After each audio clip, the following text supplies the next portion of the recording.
नमस्कार दोस्तों, एक बार फिर से स्वागत करते हैं आपकी आवाज न्यूज चैनल पर। दोस्तों, आज हम बात करने वाले लोकसभा चुनाव के बारे में। क्या फिर से एनडीए अपनी सरकार बना पाएगी, या फिर आखिरकार यूपीए वापिस सरकार बना पाएगा, या फिर अन्य पार्टी अपनी सरकार बनाएगी। इस वीडियो में आपको क्लियर कट जानकारी दी जाएगी। चलिए दोस्तों, एक एक करके सभी राज्य-वाइज सीटों के बारे में जान लेते हैं। किस पार्टी को कितने कितने सीटें मिल रही है भी हम जान लेते हैं। चलिए दोस्तों, बात कर लेते हैं बिहार राज्य की। बिहार में कुल 40 लोकसभा सीटें हैं, जिनमें से एनडीए को 29 सीट मिल रही है और 1 सीट अन्य को मिल सकती है। चलिए दोस्तों, अगले राज्य की बात करें तो अगला राज्य है पश्चिमी बंगाल। पश्चिमी बंगाल में कुल 42 सीटें हैं। 42 सीटों में से 20 सीट बीजेपी को मिल सकती है, 0 सीट यूपीए को मिल सकती है और 22 सीटें अन्य को मिल सकती हैं। चलिए दोस्तों, लोकसभा के अगले राज्य की बात करें। अगला राज्य है राजस्थान। राजस्थान में कुल 25 लोकसभा सीटें हैं। 25 लोकसभा सीटों में से 20 सीट बीजेपी को मिल सकती है, 3 सीट यूपीए को मिल सकती है, 2 सीट अन्य को मिल सकती है। दोस्तों, हमने लोकसभा की 543 सीटों में से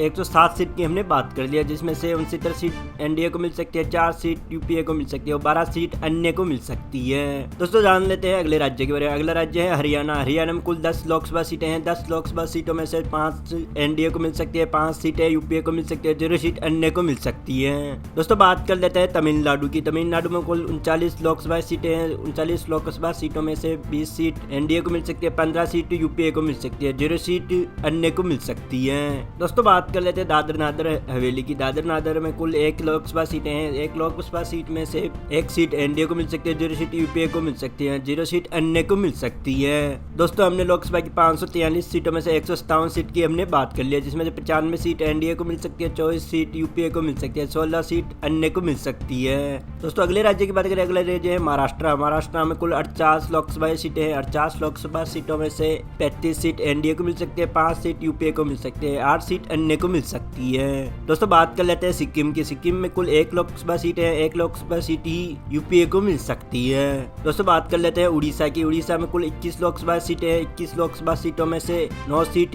एनडीए को मिल सकती है, 4 सीट यूपीए को मिल सकती है, 8 सीट अन्य को मिल सकती है। दोस्तों, हमने लोकसभा की 543 सीटों में से 227 सीट की हमने बात कर लिया, जिसमें से 139 सीट बीजेपी को मिल सकती है, 34 सीट यूपीए को मिल सकती है, 32 सीट अन्य को मिल सकती है। दोस्तों, बात कर लेते हैं दमन और दीव की। दमन और दीव में कुल 1 लोकसभा सीटें हैं। 1 लोकसभा सीट ही एनडीए को मिल सकती है। दोस्तों, बात कर लेते हैं चंडीगढ़ की। चंडीगढ़ में कुल 1 लोकसभा सीटें, 1 लोकसभा सीट ही यूपीए को मिल सकती है। दोस्तों, हम बात कर लेते हैं मणिपुर की। मणिपुर में कुल 2 लोकसभा सीट है। 2 लोकसभा सीटों में से 1 सीट एनडीए को मिल सकती है, 1 सीट यूपीए को मिल सकती है, 0 सीट अन्य को मिल सकती है। दोस्तों, हमने लोकसभा की 543 सीटों में से 231 सीट की हमने बात कर ली है, जिसमें से 142 सीट एनडीए को मिल सकती है, 35 सीट यूपीए को मिल सकती है, 32 सीट अन्य को मिल सकती है। दोस्तों, बात कर लेते हैं लक्षद्वीप की। लक्षद्वीप में कुल 1 लोकसभा सीट है, जो एक ही सीट एनडीए को मिल सकती है। दोस्तों, हम बात कर लेते हैं आंध्र प्रदेश राज्य की। आंध्र प्रदेश में कुल 25 लोकसभा सीट है। 25 लोकसभा सीटों में से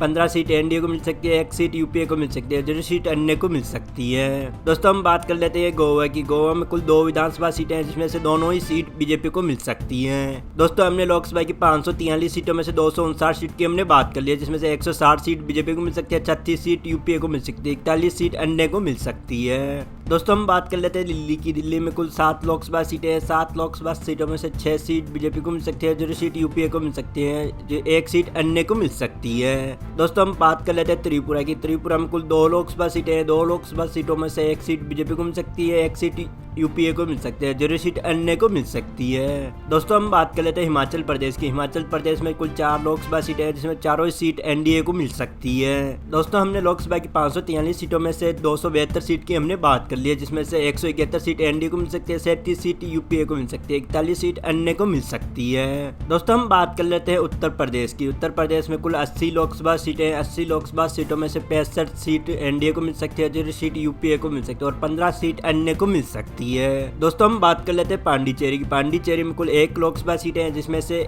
1 ही सीट यूपीए को मिल सकती है। दोस्तों, हम बात कर लेते हैं अंडोबार और निकोबार की। अंडोबार और निकोबार में कुल 1 लोकसभा सीटें हैं। 1 लोकसभा सीटों में से 1 ही सीट एनडीए को मिल सकती है। दोस्तों, हमने लोकसभा की 543 सीटों में से 354 सीट की हमने बात कर ली है, जिसमें से 237 सीट एनडीए को मिल सकती है, 38 सीट यूपीए को मिल सकती है, 56 सीट अन्य को मिल सकती है। दोस्तों हम अगले राज्य की बात करें, अगला राज्य असम। असम में कुल 14 लोकसभा सीटें हैं, जिसमें 14वीं सीट एनडीए को मिल सकती है। दोस्तों हम बात कर लेते हैं केरल की। केरल में कुल 20 लोकसभा सीटें हैं, 20 लोकसभा सीटों में से 1 सीट एनडीए को मिल सकती है, 8 सीट यूपीए को मिल सकती है, 11 सीट अन्य को मिल सकती है। दोस्तों हम बात कर लेते हैं मध्य प्रदेश की। मध्य प्रदेश में कुल 29 लोकसभा सीटें हैं, 29 लोकसभा सीटों में से 25 सीट एनडीए को मिल सकती है, 4 सीट यूपीए को मिल सकती है, 0 सीट अन्य को मिल सकती है। दोस्तों हमने लोकसभा की 543 सीटों में से 417 सीट की हमने बात कर लिया, जिसमें से 273 सीट एनडीए को मिल सकती है, 50 सीट यूपीए को मिल सकती है, 63 सीट अन्य को मिल सकती है। दोस्तों हम बात कर लेते हैं नागालैंड की। नागालैंड में कुल 1 लोकसभा सीटें हैं, जिसमें से 1 ही सीट यूपीए को मिल सकती है। दोस्तों हम बात कर लेते हैं पंजाब की। पंजाब में कुल 13 लोकसभा सीटें हैं, 13 लोकसभा सीटों में से 2 सीट एनडीए को मिल सकती है, 0 सीट यूपीए को मिल सकती है, 11 सीट अन्य को मिल सकती है। दोस्तों हम बात कर लेते हैं कर्नाटक की। कर्नाटक में कुल 28 लोकसभा सीटें, 28 लोकसभा सीटों में से 21 सीट एनडीए को मिल सकती है, 7 सीट यूपीए को मिल सकती है, 0 सीट अन्य को मिल सकती है। दोस्तों हमने लोकसभा की 543 सीटों में से 459 सीट की हमने बात कर लिया, जिसमें से 300 सीट एनडीए को मिल सकती है, 58 सीट यूपीए को मिल सकती है, 12 सीट अन्य को मिल सकती है।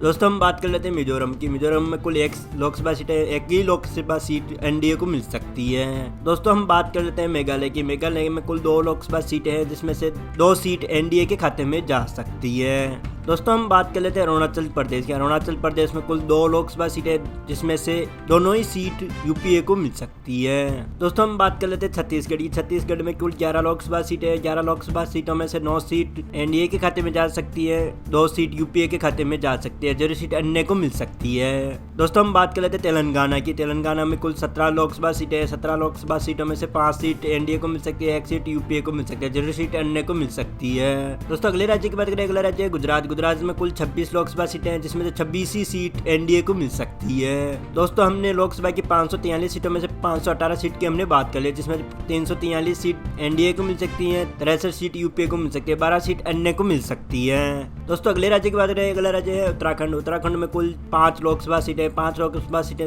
में से 5 ही सीट एनडीए को मिल सकती है। दोस्तों हम बात कर लेते हैं झारखंड राज्य की। झारखंड में कुल 14 लोकसभा सीटें, 14 लोकसभा सीटों में से 10 सीट एनडीए को मिल सकती है, 2 सीट यूपीए को मिल सकती है, 2 सीट अन्य को मिल सकती है। दोस्तों हम बात कर लेते हैं जम्मू एंड कश्मीर की। जम्मू एंड कश्मीर में कुल 6 लोकसभा सीटें हैं, 6 लोकसभा सीटों में से 1 सीट एनडीए को मिल सकती है, 1 सीट यूपीए को मिल सकती है, 4 सीट अन्य को मिल सकती है। दोस्तों हमने लोकसभा की 543 सीटों में से 543 सीट की हमने बात कर ली, जिसमें 359 सीट एनडीए को मिल सकती है, 66 सीट यूपीए को मिल सकती है, 118 सीट अन्य को मिल सकती है।